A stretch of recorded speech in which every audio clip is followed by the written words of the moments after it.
Hello mga kol, welcome back na naman dito sa ating YouTube channel. For today's video mga kol, pakita natin yung bagong finish natin na DE17V na latest. So, turbo 2020 model sa Japan. So, pakita natin mga kol, din tapusin natin yung video para malaman natin kung magkano ang presyo sa ating unit. So, pakita natin yung kulay ng ating unit is black and ivory. So, ito yung request ng ating customer. Naglagay tayo ng chrome dito. Originally sa mga DE17V is walang chrome dito. So, request ng ating client na palagyan. Tapos, naglagay tayo ng amber light dito. So, dito, naglagay din tayo ng fog light, then steel bumper sa harap. So, ito yung design na napili ng ating client. Headlight stock. So, maganda natin dito H4 halogen yung ating ilaw. T10, then ito yung signal light natin mga kol. Dito naman sa gilid mga kol, naglagay tayo ng fender. Originally is walang fender kasi yung gulong natin is naka semi-outer. So, kailangan natin ng mga fender.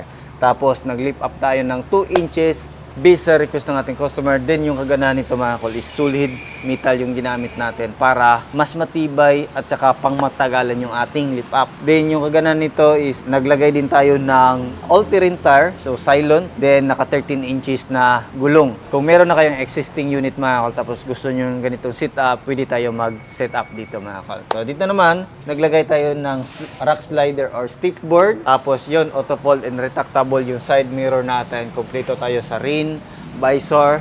Then, naglagay din tayo dito ng customized na top load carrier. So, ito yung gawa natin mga kol. So, kinopya natin yung original na top load carrier sa Japan. Tapos yun, gumawa tayo ng solid na bakal para dito. Makita natin napaganda ng kulay. Tapos, dito sa itaas mga kol, naglagay tayo ng spoiler. Tapos, naglagay din tayo ng premium aluminum ladder mga kol. Tapos, dito, stiff board. Then naglagay tayo ng plate holder para hindi mabin yung plaka natin kasi yung sukat ng plaka from Japan and sa Pilipinas is hindi magkapariha. Medyo mataas yung plaka ng Pilipinas. Then sa Japan naman is medyo malaki tapos kasya lang dito. So ito stock lang yung ating tail light. Naglagay tayo ng palatandaan natin dito. Dudong Lagan Auto Parts and Auto Trading mga kol. Tapos dito naman, makita natin sa likuran is naglagay tayo ng dalawang upuan. At the same time, pwede natin gawing storage box yan mga kol. Yan, pwede tayo maglagay ng mga tools dyan or extra gamit natin sa ating sasakyan. Dito naman is naglagay tayo ng brand new matting. Brand new na din yung ceiling natin. So check din natin yung ilaw dito. Ayan, so functional. Captain seat yung ating upuan mga kol. Pakita natin dito. Sa mga D17V, paulit-ulit natin yung sasabihin dito is walang power slide, manual sliding lang. Ito naman basta captain seat is power window to mga kol. Tapos ito naman yung captain seat natin mga kol. Ayan, meron siyang armrest. Then yung kagandahan nito mga kol is pwede natin yan i-fold.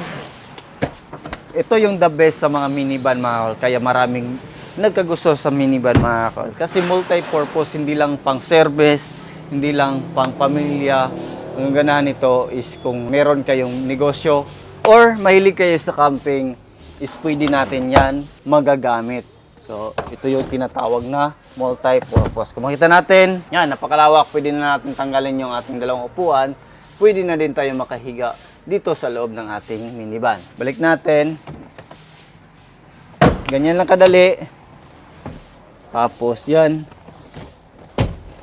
So, meron siyang armrest para makaupo yung tatlo is pwede natin yan i-unfold. Ganyan, kaganda. So, manual sliding, di ba? Then, meron siyang mga grab handle dito. Then, naglagay din tayo ng extra mini pan dito mga kol para mas mabilis yung lamig ma-distribute dito sa likuran. Ayan. So, yan yung extra mini fan. Pero so far sa mga personal unit namin mga kol, hindi na kami naglalagay ng ganyan. Tinutupad lang namin yung request ng aming customer na lagyan. So wala kami magawa. Dito naman tayo sa harap. Dito naman mga kol is all power auto fold yung side mirror natin. Makita natin yung power window switch sa harap. O turn on natin yung susi natin. Ayan. So power window. Tapos sa sliding. Try natin lahat para malaman natin na functional talaga yung ating mga window. Dito naman, meron tayong extra lagayan, speaker, tapos dito cup holder o bottle holder. Naglagay tayo ng digital temperature gauge, steering wheel stock, then makita natin yung kanyang cluster panel mga kol, napaganda. Ito yung design ng mga cluster panel na latest model. Medyo ano siya, may mga dot dyan sa kanyang speedometer reading. Dito naman yung RPM. Dito naman yung gas natin. Then ito naman yung kanyang original na udo. So dito, yan makita natin dito yung wiper natin. So nasa left side kasi surplus Japan. Makita natin dito. Ito yung park light.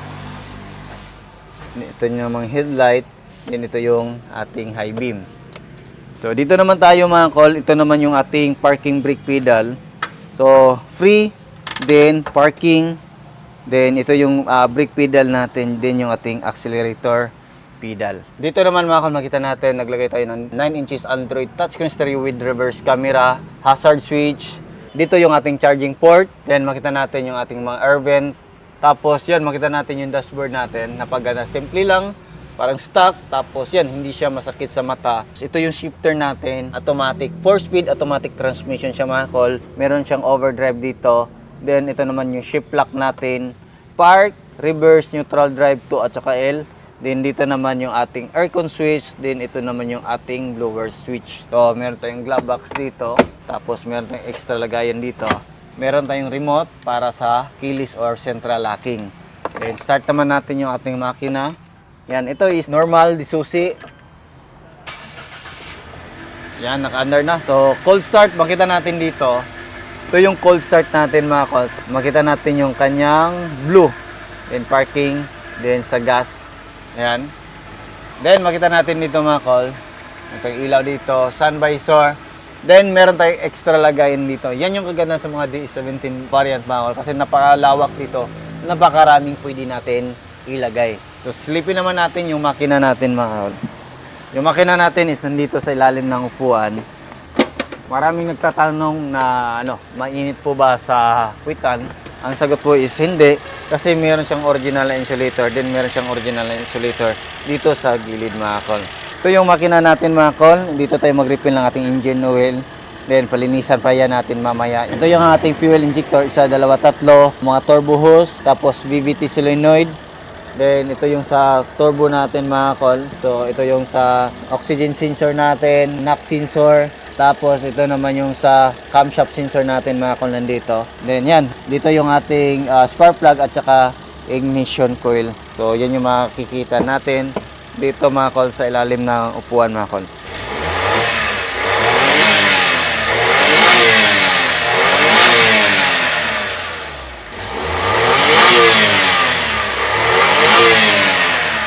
Ayan, so yan yung makita natin. So lipat naman tayo sa kabilang side.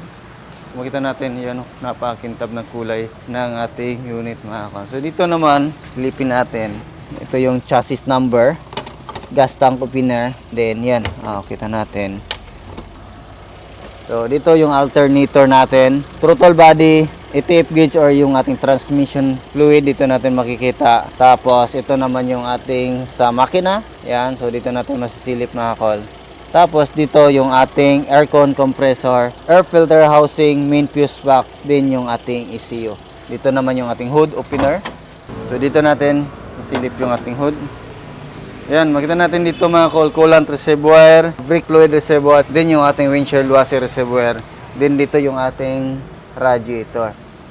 So yan yung setup natin ngayon mga kol na DE17V 4x4 or all-wheel drive na latest model 2020. Yung presyo nito mga kol is umabot siya ng 465,000 all in. Mid-order pa rin tayo mga kol.